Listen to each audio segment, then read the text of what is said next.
Betting apps promotions కేసుల విషయంలో తెలంగాణ సర్కార్ కీలక నిర్ణయం తీసుకుంది. కేసుల విచారణను సిఐడికి బదిలీ చేయనుంది. ఇక సైబరాబాద్, హైదరాబాద్ కమిషనరేట్ పరిధిలోని కేసులన్నీ ఇక సిఐడి ఆధీనంలోకి వెళ్లనున్నాయి. అయితే బెట్టింగ్ యాప్స్ నిర్వాహకుల్లో చాలా మంది విదేశీయులే ఉన్నారని పోలీసుల ప్రాథమిక విచారణలో వెల్లడైంది. ఇక పొరుగు దేశం చైనాకు చెందిన కంపెనీలు కూడా అందులో ఇన్వాల్వ్ అయి ఉన్నాయి. ఇప్పటికే బెట్టింగ్ యాప్స్ నిర్వాహకులు వేల కోట్లను దేశం దాటిస్తున్నట్లుగా తెలుస్తోంది.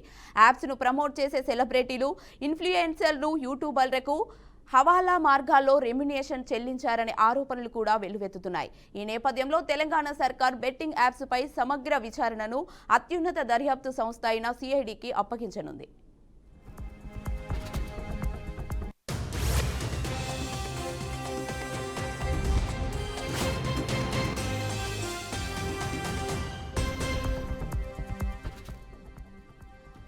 కాగా బెట్టింగ్ యాప్స్ కేసు రాష్ట్ర వ్యాప్తంగా సంచలనం సృష్టిస్తోంది. మియాపూర్కు చెందిన ఫణీంద్ర శర్మ అనే వ్యక్తి ఇచ్చిన ఫిర్యాదు మేరకు బెట్టింగ్ యాప్స్ ను ప్రమోట్ చేసిన టాలీవుడ్ నటులు, సోషల్ మీడియా ఇన్ఫ్లుయెన్సర్లతో కలిసి మొత్తం 25 మందిపై మియాపూర్, పంచగుట్ట పోలీసులు పలు సెక్షన్లతో కేసులు బుక్ చేశారు.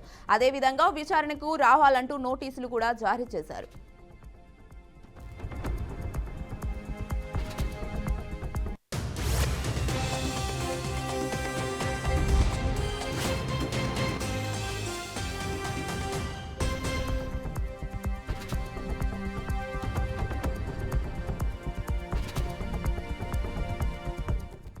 బెట్టింగ్ యాప్స్ పై విచారణకు ప్రభుత్వం ఇప్పటికే స్పెషల్ ఇన్వెస్టిగేషన్ టీంను ఏర్పాటు చేసింది.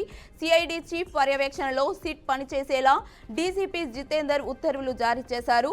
ఐజీఎం రమేష్ నేతృత్వంలోని సిట్ బృందంతో intelligence SP Sindhu Sharma, CID SP Venkatalakshmi, అదనపు SP Chandrakanth, CID DSP Shankar సభ్యులుగా ఉన్నారు.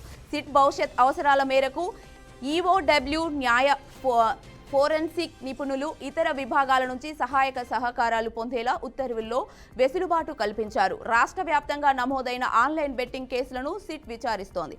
ప్రస్తుతం అమలవుతున్న చట్టాలను అమలు చేయించడం, బెట్టింగ్ యాప్స్ ను నిర్మూలించేందుకు తీసుకోవాల్సిన చర్యలపై అధ్యయనం చేసి ప్రభుత్వానికి 3 నెలల్లో నివేదికను అందజేయనుంది.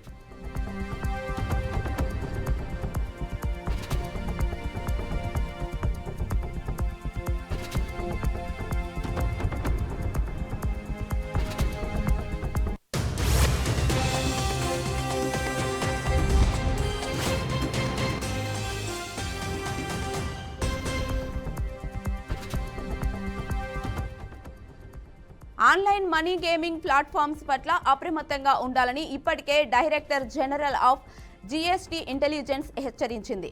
ఆన్లైన్ గేమింగ్ నిర్వహిస్తున్న 357 వెబ్సైట్లు, యూఆర్ఎల్లను బ్లాక్ చేసింది. గేమింగ్ సంస్థలకు చెందిన 2400 బ్యాంకు ఖాతాలు సీజ్ చేసి గత వారం 126 కోట్లను ఫ్రీజ్ చేసింది.